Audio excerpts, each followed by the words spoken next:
Mini number cakes naman tayo for today's video. Mga mi, tara na G! Dalawang mini number 6 pala ang mga orders natin for today at parehas natin silang baby suki. Amazing! Itong unang cake natin, ang theme neto is lightning theme kasi yun yung design na meron doon sa damit ni baby. Minsan kasi yung mga baby suki natin, yung mga mommies nila, nagsasend lang sila ng picture nung outfit ni baby para doon sa photoshoot nila and then gagayahin lang natin yung mga details and then yung color.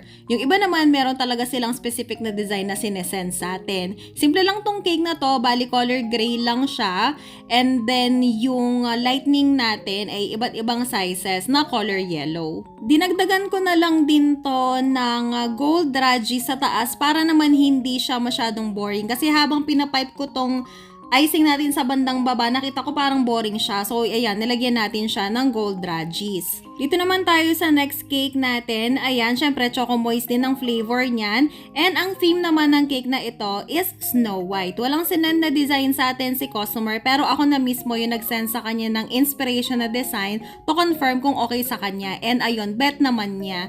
Printed toppers lang din ang nilagay natin dito para doon kay Snow White.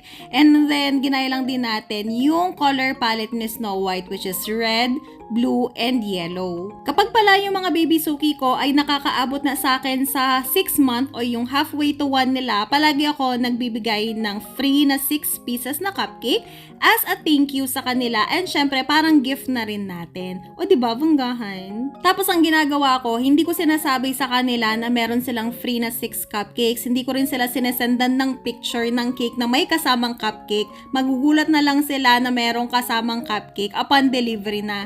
Nung minsan nga yung isang baby suki ko, yung mami niya nag-chat sa akin, sabi niya, "Ma'am, wala po akong order na cupcake. Naligaw yata yung isang cupcake dito." Sabi niya gano'n kasi hindi siya yung nag-receive yung ate niya. Tapos ayun, sabi ko sa kanya, "Ma'am, free po yan dahil halfway to 1 na si baby." Tapos ayun, nagpa-thank you siya, siyempre, and then naramdaman naman natin na super na-appreciate niya.